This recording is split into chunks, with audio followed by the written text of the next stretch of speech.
Amis téléspectateurs et internautes de Leral TV Leral.net amati na nu mbégte janoog yéen ci seen entretien du jour saay su ko jamono laajee rek ñu daal di choisir ay ponk waaye itamit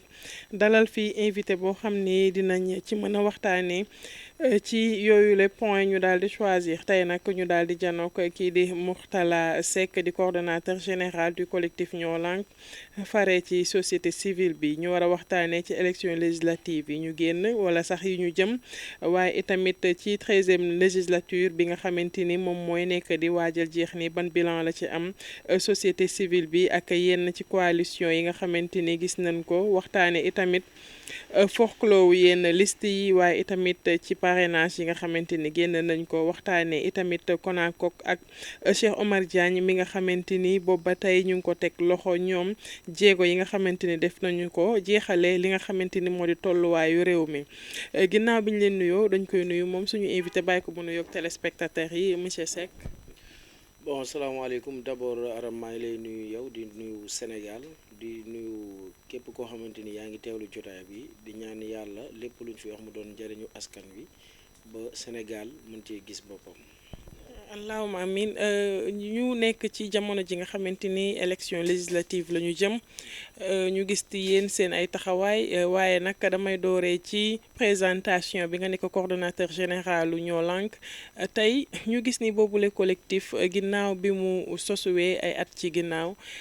tey punch bi nga xamante ni moom la amoon waaye itamit taxawaay bi nga xam ni noonu la ko société civile bi adopté woon ci xeex ak yelleefu doomu aadama xeex li nga xamante ni jàpp ngeen gi nguur gi dañ koy teg askan wi tey warul nekk mu mel ni jamono ji doole bi ngeen àndoon amoon ko société bi doon leen déglu dafa wàññeeku ban jàngat nga am ci lu ne mel ak it lat moo ko waral. bon d'abord je pense que loolu manque d'information moo koy waral à votre niveau parce que ñun li ñu taxawoon a judd dafa laal tout Sénégalais dafa laal képp ku nekk ci réew mi mooy ma rappeler rek njariñu askan wi rek ci la ñuy wax ñun collectif Ñoo Lank li ñu gëm mooy Sénégalais yi ñoom ñooy première puissance ñooy premier pouvoir ci mim réew mooy askanu Sénégal d'abord en 2019 yokkuteb courant daf fi amoon yokkuteb boo xamante ni justifié wuñ ko woon ñu jugoon xamal état bi ci indi ay leeral yu leer ci yokkute bi ñu def teguñu ko ci yoon waaye nag ci tegewoon ci indi ci ay solution ci wàllum yokkute boobu parce que collectif Ñoo Lank souvent lu mu wax ni du noonu day indi li tax mu ne du noonu bi loolu weesoo ñu jàll ci lu bëri lu xeex bu amoon solo ci wàllum accord de pêche yi ñu nag UNAPAS bi nga xamante ni tey moo yor acteur u pêche artisanaux yi ñu defoon ci liggéey bu am solo ba Union européenne sax recevoir oon ni may taxaw foofu di wax ni rapport OFNAC sax ñun la jox dëgg waa Ñoo Lank parce que bi ñu Union européenne recevoir la délégation de l'Union européenne bi nekk fii dañ ne leen woo accord de pêche yi du teguwul ci yoon parce que accord de pêche balaa ñu ko jàllale dafa war a jaar assemblée nationale te gisuñu fi accord bu fi jaar assemblée nationale kon rapport OFNAC bi nga xam ne moo génn jamono ji dafa ñëw pour dëggalaat Ñoo Lank ñu jàll sax ci loolu comme dañuy résumer rek ci fi ñu jaar ku ne gis na denrée yu cher yi jamono ji weesu te ñëpp ku ci yeewu war a dugg ci bitik ak métit bi sénégalais yi nga xamante ni moo ëpp ci sénégalais yi dañuy génn yeewu dem uti dépense pour yéene ko seen kër ñu gisoon ni ceeb manqué na diwlin ceeb cher na diwlin cher na suukar cher na mais yeneen yi nga xamante ni ay produits la xoola ciment fi mu toll parce que ciment mi ngi tolloon ci 55 000 tey ñu ngi dem ba 60 et quelques fer mi ngi tolloon ci 580 et quelques mille tonnes bi tey léegi mi ngi dem presque ba 700 000 huile bi nit ñi di vider rek ci oto yi te oto ku ne xam ne transport mooy am réew huile yi lépp am hausse amul Sénégal loo xamante ni amul hausse Ñoo Lank non seulement daf ci xeex mais dafa soloon ay dàllam dem seeti central syndicat yi dem seeti képp koo xamante ni tey loolu touché na la pour am ci lu ko leer en l'occurrence UNACOIS jàppoo yeesal ak central syndicat yépp ba ñu defee loolu pour taxawal suñu marche la ñu ministre du commerce woolu pour waxtaan ak ñun ñu ne nag comme moom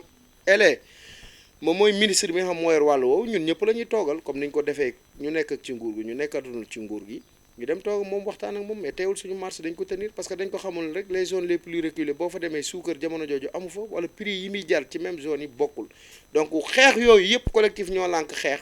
tey mënul bañ a am doole parce que dafa am loo xamante ni politique rek lay laal ni may def ba falu ni may def ba toog ci 16 waaye may rappeler ni élection yi dafa leeral lu bari mën naa ne seul collectif Ñoo Lank mooy collectif bi nga xamante ni tey coalition yu bari approché nañ leen wala coalition yu bari bëggoon nañ ñëw pour ñu ànd ak ñoom ci élection yi mais dañ ne déedéet ñu nekk nañ ay député ba pare parce que ñin li ñuy xeex sax ci askan wi muy courant muy leneen ña nekk assemblée nationale sax xeexal ñu ko am Sénégal ni muy doxee gis nañ ni homme politique yi ñu ngi bëgg a jël otage dëkk bi Sénégal ni muy doxee gis nañ ni homme politique yi ñu ngi fooyee askan wi Sénégal ni muy doxee ñun de gis nañ ni homme politique yi ñi ngi doxal loo xamante ni du doxi yoon Sénégal ni muy doxee ñun gis nañ ni homme politique yi seen wax dafa méngoowul ak seeni jëf ba tax na collectif ñoo lànk moo ngi lancé waat message ba mu waxoon maa moom sama carte sama waa kër laay wooteel maa moom sama carte sama waa kër laay wooteel kenn ku ci ne ci kër gi nga toog dofoo xam nga kan moo la mën a jariñ bu kenn ñëw tuur la ay wax bul wooteel kenn ndax sama xaritu diw la bul wooteel kenn ndax kii kat dafa xam kii wooteelal ki nga xamante ni tey boo tëddee sa kër ci métti dina la mën a soulager di nga ko gis au moins muy doxal askan wi waaye lii ñu gisoon ci assemblée nationale. am ñoo xam ne dañuy toog di wax ne ñun ay député diw lañ. te population bi depuis 1960 day fal ay député yooyu dem assemblée nationale daal di trahir population bi. assemblée dinañ ci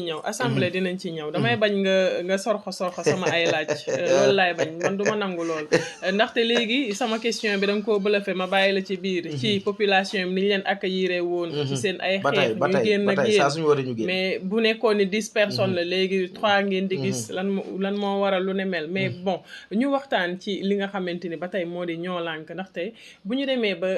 population yi ngeen di xeexal pour seen kàddu jëg ca kaw am ñoo xam ne dañuy toll ci diggante toll ci métit wóolu waa ñoo lànk pour ñu ñëw yëkkati seen kàddu mu biir dem ca kaw ñu gis ni dañoo demoon ci benn moment boo xamante ni dafa am xeetu payoor gi nga xam ni dañ ko ci doon nemmeeku benn maam aram bu soxlawee benn monsieur Seck pour mu kaasal ko ci litige foncier wala leneen ak leneen damay fay pour ngeen mën a am ndax loolu itamit mënees suñ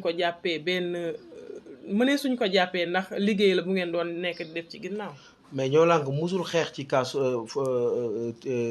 foncier. dama joxe exemple laa dama ni. waa léegi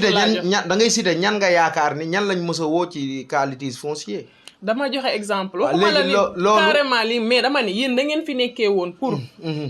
askan wi ku ci am problème bu ñu leen oowee ngeen wuyu am na boo xamante ni man assisté naa ko fii. nu mu tuddeeti booy dem ci stade bi nekk fii nii ci Yoff bi fii. ay mécanicien ñoom lañ fa waroon déloger. mais man mécanicien yooyu dañoo fay pour ñu ñëw waxal leen. ñan ñëw waxal leen. ñoo lànk parce que Guy Marius Sagna était là-bas aussi ak ñeneen ñoo xamante ni. ay mécanicien la ñu am ay problème lan moo waral non defal naa ko may ma leeral pour def amalgame. Guy Marius Sagna bokkul ñoo lànk. bokkul collectif ñoo lànk il faut mu leer bul jël lu xawma foofu lu fa am nga bëgg ne waaw non may ma rek ma terminer. Guy Marius Sagna bokkul collectif ñoo lànk te déglul rek te Guy Marius Sagna dafa am organisation boppam muy FRAPP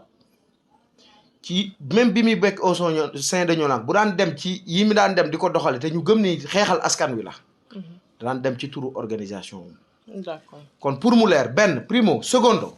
ma lay waxal fulla ji nekk ci ñoo lànk ñu diiñ lañ ñoo xamante ni tey muy ni pouvoir ni l'opposition amul kenn ci ñoom ku am habileté ñun ñu war la wax dëgg te duñ la wax dëgg. kon ñun dépassé nañ loolu ñun transcendé nañ ay sénégalais ami problème di ñu woo parce que ñun transcendé nañ loolu ñun mënuñu ñoo fay. yow nag da ngaa wax cité ay tur peut-être ñooñu xaw ma lu fa xew mais ñun loolu yëguñu tinuñu ñun amul benn problème foncier boo xamante ni fës nañ ci ñun li ñu gën a fës. monsieur Seck dafa mel ni yow sa jàng dafa soriwul. wala nit booy jàngale da nga joxe exemple. maanaam ci misaal ne veut pas dire que ni foncier la ñu wax ni. foncier dafa am c'est juste un exemple damay terminer soxna si. gis nga noonu nangul sama exemple xam nga damay terminer rek. ni ma waxee foncier mënoon naa wax leneen wax c'est-à-dire man question yi ma la mën a wax nga xam ko tey mooy. accord de pêche. électricité bu cher. denrée alimentaire bu cher nous sommes des consommateurs yow consommateur nga man consommateur la kii consommateur la yooyu noonu nit munu ci ger nit parce que lu laal askan wi yëpp la. yéen kon su ma la déggee. ñoo lànk loo xamante ni c'est général problème bu général la ñuy wax mais pas benn structure bu am problème ñu woo ko mu ñëw mu kaasal ko. comme dama doon yeggale terminé wu ma. collectif ñoo lànk. xeex yooyu la xeex. ba judd ci ba nit ñi xamee ko xeex yooyu. waaye déglu ma collectif ñoo lànk aussi lànk na lépp lu dul dëgg ak fu mu jóge lànk na lépp lu dul yoon ak côté bu mu jóge yow mi tey Aram nga yor sa télé doon benn nit ñun dañ laa jàppee suñu bopp nga am ak problème ku am doole ñun collectif ñoo lànk ñu recevoir dossiers yi mu leer ci suñu bopp comme le cas de Cheikh Omar Diagne collectif ñoo lànk daf ci jóg wax ci dox ci mais collectif ñoo lànk tey mi ngi wax ci cité Baraka bi ñu ngi ciy waaj a wax cité Baraka le collectif ñoo lànk mi ngi waaj a jóg avec le camarade Fallou Diagne ñi ngi waaj a jóg pour xool dossier yu leer bu leeree ba leer ñu nar a tooñ ay sénégalais collectif ñoo lànk dafa nar a taxaw wax collectif ñoo lànk boo demee ba port bu Ndaayaan tey avec notre camarade Miss Bahasil la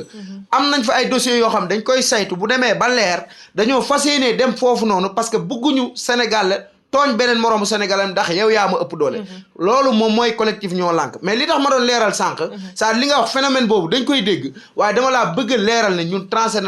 transcendé nañ loolu dépassé nañ loolu ñun suñu taxaw man xam naa ni yéen xam ngeen ne loolu mi ngi doon am non mais non soxna si bu ma dugal non phénomène boobu dama ne la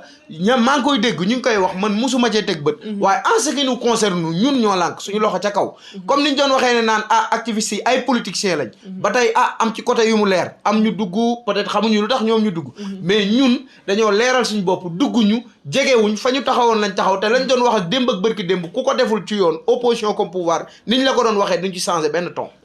ayca mu ngi noonu yoon la ñu leeral collectif ñoo lànk li ko taxoon a jóg li mu xamante ni moom la nekk di xeex jamono ji waaye itamit crédibilité bi nga xamante ni amoon na ko ndax mu ngeeg moom ba léegi waaw yoon la woon ñu leeral ko ayca tey ba tey ñu jëm ci élection législative yi foofu il faut ñu taxaw ci ñu gis ni jamono ji coowal forclos yenn liste am na parrainage yi naam indi nañ ci ay éclaircissement ak it lan moo waral dossier yi ñu nangu ko yi ñu rejeté ko tey ñu gis ni ci forclos liste Dakar bëri nay coow trop société civile bi am na ñu ci génn di jéem a waxtaane jéem a indi apaisement ban jàngat ngeen am ci ndoxalin bi. bon man damay fàttali benn affaire bu fi amoon ci ay coow te ñun collectif ñoo lànk nekkuñu fii pour taxaw di waxal benn côté li may wax ci élection législative yi dafa gën a wane façade homme politique yu bari que ni askan wi ñoru leen li leen ñor mooy seen bopp parce que li ni coow yi ci élection yi yëpp mooy dogaluñu pendant ce temps ni ma ko waxee woon démb mu mën a taxaw ci le cas de Barthélémy Diaz il faut que Barthélémy Diaz di tàmbali di gën a respecter sénégalais yi il faut que Barthélémy Diaz xam li ko def nii mu mel tey lan la sénégalais yi la te par respect moom Barthélémy Diaz en 2022 bii élection bi mu gagné moom wax dëgg yàlla mairie bu Dakar DGE moo yoroon mbir mi non booba kenn déggul mu wax léegi pour des questions cryptées personnelles ñun duñu nangu Barthélémy Diaz ndax dañoo recalé sa liste ñu ngi fàttali ni bi denrées alimentaires yi chéré dëgg-dëgg ba tey tax wàccagul jamono ji passé gisuñu ci le sieur Barthélémy Diaz mu ànd ak ñi nga xamante ni ñoo ko doon xeex pour xeexal askan wi ci wàllu woowu bi nga xamante ni tey mën nañ ni carburant dafa manqué ci période yi weesu gisuñu le sieur Barthélémy Diaz taxaw am détermination bii mu am tey bi nga xamante ni tey suñu bateau de pêche yi nii waa Europe ñi ngi ñëw di nangu suñu ay jën di ko yóbbu ba ñun pour ñu am jën c'est tout un problème gisuñu woon moom Barthélémy Diaz mu génn am détermination bii mu am tey léegi la moo tax Barthélémy Diaz am détermination bii bay xët-xëte te ñu ngi koy wax foofu na respecté policiers yi Barthélémy Diaz malgré dina ñëw ci violence policière yi nga xam moom mooy am mais Barthélémy Diaz image bu muy joxee rafetul en tant que maire de Dakar na respecté policiers yi na xam ni moom bu amee problème kaaraangeem ci policiers yi la koy jëlee benn primo nit nag mënoo koo yaakaar ba pare loo bëgg a taxaw wax ko te bii mooy à 2 reprises Barthélémy Diaz di def loolu comme yooyu yëpp intérêt public la Barthélémy Diaz amu ci détermination boobu ñun ñii collectif ñoo lànk woote nañ marche pour denrée bu cher Barthélémy Diaz tegu fa tànkam Khalifa Sall tegu fa tànkam Ousmane Sonko tegu fa tànkam ñi nekk ci nguur gi teguñu fa seeni tànk te loolu problème utilité publique la kenn waxu ci ma terminer rek kon Barthélémy Diaz bu mu bàyyi question yooyu bàyyi ba am lu ko laal moom kase ndax dugaluñ listam jàllul mu def appel ne na ndaw ñu génn Barthélémy Diaz fii benn ndaw génnul parce que li tax benn ndaw génnul li ngay wax tegoo ko ci dëgg te li ngay jëf ñun gis ñi ngi commencé gis ni li ngay jëf nii du jëf boo xamante ni bu méngoot la na nga daan defee la ndax lan ñun dañoo gëm ni am na ay forme de lutte yoo xamante ni nit boo nekkee kilifa am na ay appel yoo war a def nit boo nekkee kilifa parce que suñu stabilité dëkk bii ñu am nii comme pouvoir comme opposition du ñu nangu kenn ci ñoom di yàq suñu stabilité dëkk bi boo demee Libye tey ñi nga bëgg lii amuñu ko nga dem tey Mali ñi ngi bëgg lii amuñu ko nga dem tey ci sous région bi ñëpp ñi ngi bëgg a mel ni Sénégal amuñu ko du ñu nangu nag ay petits politiciens yoo xamante ni seen ay problème personnel rek moom moo leen ñor parce que élection yi wane na ko kuñ ci génn nga génn xalab sa morom wax ni baaxul te démb yaa ko doon tagg kon ñun ñi ngi leen di bàyyi ci seen rôle boobu waaye nag du ñu nangu benn politicien nag taxaw ne na ndaw ñi génn ndaw ñi balaa ñoo génn ñun ñii nga xamante ni dañoo bokk ci ñoom dinañ ko teg fu leer a leer léegi nekkatul rek ay waxu politicien mooy génne ndaw ñi parce que dund bi cher na ñi dañoo war a liggéey yóbbu seeni kër lu nga xamante ni tey seen waa kër dañ ko war a lekk malgré état bi daf cee am part de responsabilité comme ñi ngi ñëw ci denrée bi man dama doon wax ci encore une fois le cas de Barthélémy Dias. ayca da nga doon wax ci le cas de Barthélémy ndax ma ne suñu jàpp ne moom comme li mu wax complot étatique la moo waral ñu daal di modifier listam xët-xët bi mu àndal est-ce que tey jii mënuñu ko comprendre. man bi ma gisee Barthélémy Dias wax loolu ma gis ñu bokk ci ñoom démentir ko te ñiy démentir ñoo ëpp. ñan la. non mais de gis ngeen tey ku mel ni Dambodj daal di wax ni demeewul noonu gis ngeen ku mel ni Cheikh le député de Mbacké mu wax ni demeewul noonu kon nag ñoom ñëpp noonu mënuñoo fen te man gisuma DGE bi nga xamante ni moo ko validé loon ba élection locale yi mu jot ci man gisuma foofu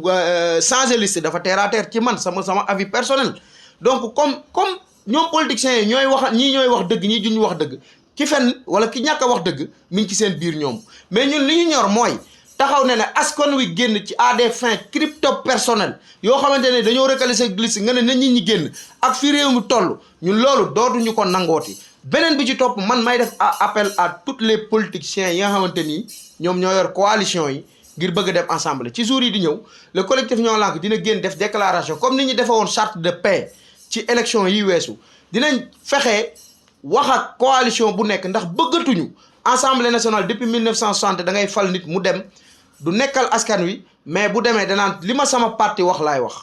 assemblée nationale député yi fa nekk respecté wuñ sénégalais yi parce que xeex moo fa am xuloo moo fa am assemblée nationale bu Sénégal lan moo fa am saagante moo fa am te nii ñu gisee nii ñii di laaj ci xët-xët temps yi nii ñuy xeexee seen biir njortu nañ ni ñoom ñii de bis bu ñu demee assemblée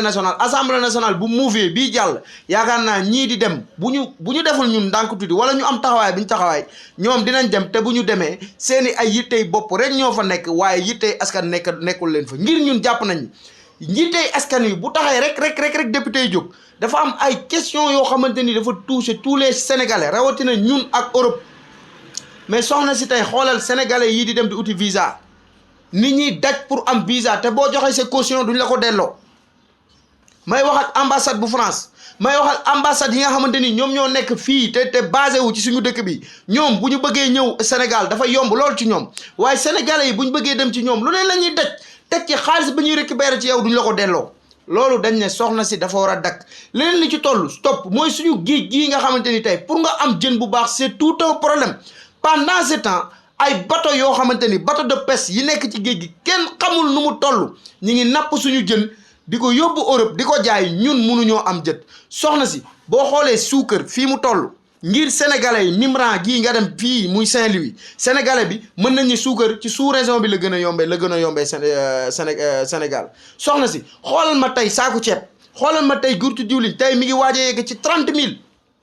même bu ñuy wax nañu crise mondiale la waaye gis nañ ni ay institution yu am ci Sénégal yoo xamante ni Haut Conseil des collectivités territoriales mi ngi fi ay yeneen institution yi ngi fi yoo xamante ni jariñu askan wi dara te ñoom duñu sax daje pour waxtaanal askan wi ñun gëm nañ ni yooyu yëpp buñ ko dindi woon dundu askan wi dina gën a yemb te dina gën a wàññeeku kon ñun question yooyu noonu dañ ci interpellé waat état bi di leen wax ni sénégalais yi sonn nañ sénégalais yi ñi ngi souffrir au niveau des transports soxna si xoolal liy dee ci tali yi ci dem ak ñëw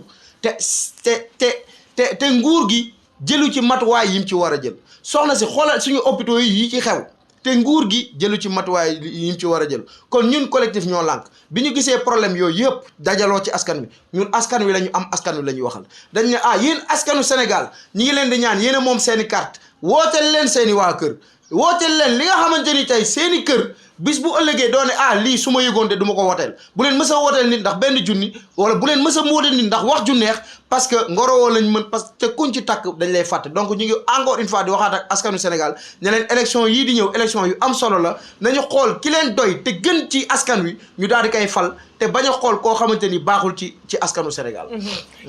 ba tey ci li nga xamante ni moo di élection yi ñu jëm. ndaxte moom mooy actualité jamono ji il faut ñu yaatal ko ñu gis yenn candidature yoo xam ni peut-être askan wi xaaruñu ko woon mu dem ba yow ci yenn ci ay sorties yi nga xam ne def nga ko ñu ngi siy dégg ci say kàddu ngay wax ay cumul de fonction ndax mën nga ñu ci indil quelques éclaircissements. encore une fois man dama amaat lu ma naqare am lu ma gis na élection yi dafa am solo ci sénégalais yi parce que dafa leeral lu bari.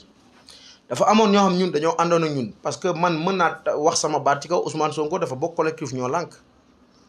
moom moo ko wax te loolu lañ jàpp gëm nañ ni ñu bëri ñoo xamante ni ñi ngi politique ñii dañoo bokk biir collectif ñoo lànk parce que dañ koo àndoon doon xeexu citoyen waaye ñun bu ñu demee ba gis lu loo xamante ni duroowut ak lay jëfu démb dañuy jàpp ni wax dëgg dikk na te nag wax lu dul dëgg dikk na li tax mu dikk mooy man munuma gëm ni nga ne buntu bi dafa orange démb tey nga ne dafa ñuul homme politique yii yu ci bëri ñun leen doon àndal di wax ne cumul de fonction kenn du ko fi def askanu Sénégal ndaw ñi ngi fi liggéeyuñ ñan ak ñan homme politique Ousmane Sonko Barthélémy Diaz Khalifa Sall bokkoon nañ ci ñenn ñoo xamante ni daan nañ wax ni cumul de fonction ci lu ñu mën a wax waaye gis nañ ni tey pour wax ni rek li fi nekk bañ koy xeex ñun di rey suñu bopp dañuy bañ la ñu daloon dalaat ñu li fi nekk nii ñu xam ni moom jën bu nëb la muy nguuru Macky Sall mu leer na ñu lii moom jën bu nëb la lii moom maanaam fuy tàng la amul ruq bu sedd ñu xam ni lajjite gi nga xamante ni Macky Sall mi ngi koy def ci nguuram ñu gis ni scandale yi nga xamante ni mi ngi am ci nguuru Macky Sall ñu gis ni justice à deux vitesses bi nga xam ne mi ngi am ci nguuru Macky Sall loolu lépp buñ ko dajalee ñi ñu war a jaxaat suñu réew ñu gis ni ñoom it ñi ngi tàmbalee doon ay jën yu nëpp mais ñun ñi nga xam ñoo nekk ci digg bi bu ñu waxul doon ay naafeq mënuñoo comprendre homme politique yooyu taxawoon démb mu nekk cumul de fonction baaxul tey nga nekk maire de xëccu doon député loolu ñun gisuñu ni wax dëgg la. est-ce que mënee suñu jàpp ni dañuy seen image la ñuy fësal ci kaw mais une fois ñu toog. mën nañu retiré wu dugal seen ki leen nga xamante ni moom moo leen war a seconde. yow da ngay sonde mais ñun li teew la ñuy wax li nekk li ñu gis li concret mooy li ñu def li concret mooy li ñu doon wax démb. parce que quoi qu'on puisse dire seen jëmm moom moo mën a jaay seen. waaw mais ñun yow aspect politique ngay wax ñun waxuñu aspect ñun askan la ñuy wax soxna si askan bi nga xamante ni moom xoolul jëmm xool askan bi li mu xool mooy ku ko doxalal askan bi li may xool mooy. ki doon wax démb dëgg di ko jëfe tey loolu la askan di xool mais tey mais yow aspect politique ngay wax monsieur Seck waaw aspect politique parce que bu ñuy wax ci élection législative bu ñuy wax ci liste politique la c'est purement politique la mais ñun aspect bi ñuy waxee aspect askan bi lan la soxla la ñuy wax ñun askan wi tey bu ñu jëlee benn ñu ne liste bi Yewwi Askan Wi la te ñoom bu ñu ñi nekk tête de liste ñëpp xam nañ ni Barthélémy Diaz ñëpp xam nañ ni Ousmane Sonko ñëpp xam nañ ni Khalifa Sall Serigne Moustapha Sy ñooñu image yooyu noonu image ñooñu mais danga may bàyyi ma joxe samay exemple quand même tey bu ñu nee liste Yewwi Askan Wi ñu wax Khalifa Sall wax Ousmane Sonko wax Barthélémy Diaz nga ni tey mënoo accepter ñu jël Ousmane Sonko def ko tête de liste mu bokk ci liste bi mënoo accepter ñu jël Barthélémy def ko ci biir liste bi te ñoom ñooy icône liste bi noonu lañ ko mën a waxee ñoom ñooy image bi quand même. c'est-à-dire da ngay wax aspect politique dëgg la d'accord naa li nga wax. mais ndax xam nga ni li ci biir peut-être li ci biir mais xamuñu ko mais kon wax nañ lu dul dëgg ñun looloo ñu ñor yow li ci biir ngay wax ñun li ñu waxoon démb mu méngoowut ak jëfi tey la ñu wax ñun loolu moo ñu ñor askan bi nga xam ne da nga taxawoon ak ñoom ne leen cumul de fonction du yoon am ñaari poste du yoon ñun liggéeyantewuñ image wala ñàkk image lii dëgg ak li concret li ñuy def la ñuy wax démb munoo ne cumul de fonction baaxul tey nga nekk maire du yuutu député loolu ñun lañ ne du dëgg ak fu mën di jógee du dëgg te askan boobu nga xamante ni moom moo toog di sénégalais bi nga xamante ni moom moo lay suivre war laa fal askan boobu nga xamante ni moom mooy Sénégal bi la war a yóbbu sénégalais bi lay war a yóbbu assemblée nationale baa mu war laa yóbbu ci mairie baa mu war laa yóbbu askan boobu moo ne ñun li ñu daloon ci en 2012 bañ ne woon li fi nekkoon baaxul am leneen luñ indi tey loolu pire muy jën bu nëb bu Macky Sall bi ñun bëgguñu loolu dalaan ñu parce que loolu day yeexal suñu développement moo tax ñu ne dinañ xalaat ci mode naka la ñuy def ba ñun bu ñuy fal koo xamante ni duñu delloowaat ca gannaaw nga xamante ni bu ñëwee dañuy avancer moo tax ñuy alerter politique ci loolu parce que ñun loolu mënuñu ko comprendre soxna si mënoo ne démb cumul de fonction du yoon tey nga nekk mais da nga yóot député loolu moom ba jant bi di fay mënut doon dëgg te képp koo xamante ni waxoon nga ko jëfi ko tey sa waxi démb weddi na sa jëfi tey d'accord sa waxi démb weddi na sa jëfi tey dañuy dem ci avant dernier ponk bi mu di coalition yu bees yi nga xamante ni nemmeeku nañ ko waxtaanee nañ coalition Yewwi Askan Wi seen problème et tout tey ñu gis beneen coalition bu juddu bees Aar Sénégal ñu gisaat le journaliste Pape Djibril Fall moom PDF daal di indi les serviteurs yow ban jàngat nga am ci ñaari coalition yooyu ñëw fekk si. bon man je pense que tout Sénégalais am na droit def politique wala am na droit xool askanam doxul mu dem jaar yoon bi mu war a jaar ngir ne lii doxul damaa bëgg mu dox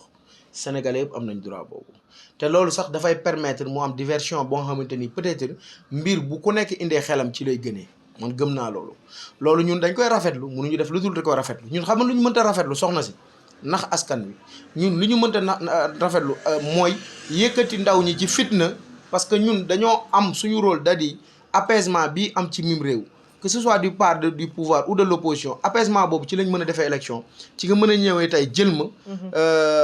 ñu waxtaan ci nga mën a yéegee sa oto doxi say soxla te amul ci sous-région bi dañ ne fulaay ut am la waaye fulaay am téy la comme dañoo am jàmm jooju ñun dañ koy fexee préserver mais tout Sénégalais jaaykatu jën ba jaaykatu gerte caaf bi nappkat bi ku ci ne am nga droit kenn primul pour wax li nga xamante ni moom mooy sa droit wala wax li nga xamante ni moom mooy sa aspect politique ci dëkk bi loolu rafetlu nañ ko leneen li ñuy dul rafetlu koy mooy sa jëfi démb wala sa waxi démb weddi sa jëfi tey te loolu lañ tàmbalee gis ci ñi ñu yaakaaroon ni ñoom kat mën nañoo changer mbir d'accord ayca ponk bi mujj bi moo di ñëpp xam nañ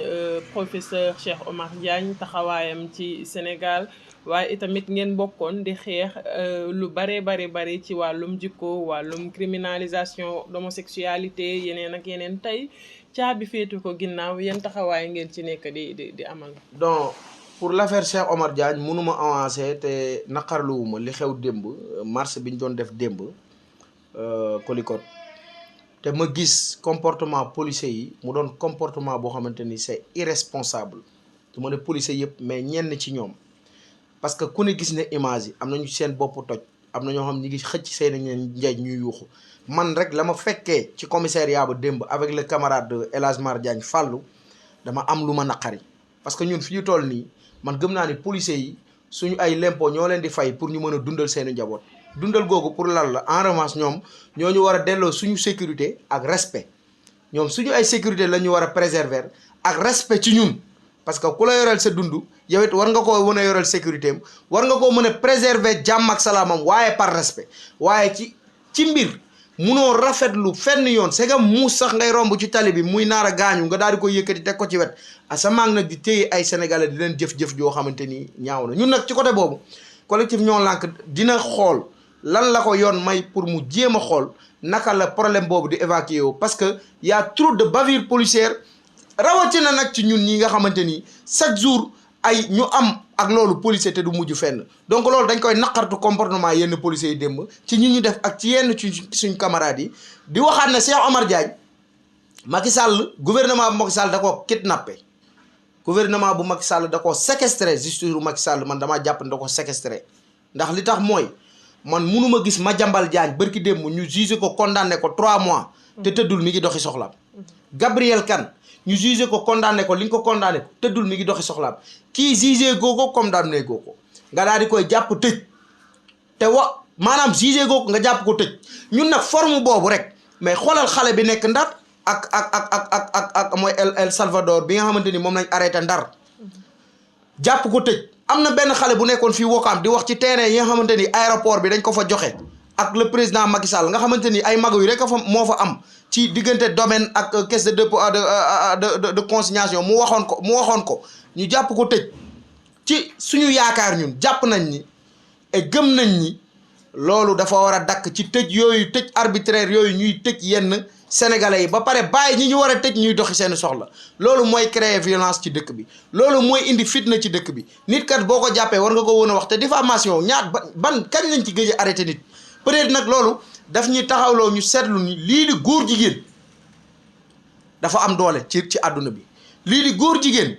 ku koy xeex mën nañ laa néewal doole waaye fii ak suñu bakkan yi ñun ñi ngeen moom lii di góor jigéen niñ ko war a xeexee dinañ ko xeexee lépp lu mu leen jaral ñun dinañu ko jaral parce que yàlla da cee alagoon askan te ñun mënuñoo gis phénomène boobu di propager te ñun ndaw askan wi duñ ci wax duñ ci jëf foofu nag pour jàll ñuy wax ni Cheikh Omar Diagne état bu Sénégal na ko libérer le plus rapidement possible comme ni ñu bàyyee Madiambal Diagne muy doxi soxlaam ak ni ñu bàyyee Gabriel Kane muy doxi soxlaam ci tànk ci ponk boobu laa jàllee ci insécurité bi nga xamante ni dafa am ci Sénégal soxna si rey yi bari na soxna si jamante yi bari na soxna si insécurité bi rëy na rëy goo xamante ni kiñ koy delloowaat mooy état bu Sénégal chaque jour ma ciy joxe exemple boo demee Almadi 20 mètres yoo dox dañ fay teg gendarme en même temps guddi gi auto gendarme bi day wër Almadi may laaj ndax ñi dëkk Almadi Macky Sall ñi dëkk Almadi dañoo ëpp valeur ñi dëkk feneen ci Sénégal ba waa Almadi ñu sécuriser leen ni ñu leen war a sécuriser ak yenn gox-goxaan yi nekk ci côté boobu te ñi nga xamante ni ñoom ñoo nekk ci askanu Sénégal tey yenn commissariat yi dafa manqué ay éléments demal commissariat bu Guédiawaye ba ma dëkk parce que fa laa mën a joxe exemple fa laa dëkk mais préfecture bu Guédiawaye ak préfecture bu Pikine benn préfecture la ci ñaari département yu toll noonu xoolal commissariat bu Guédiawaye boo fa demee tey ay fissure nga fay fekk ak manque d'éléments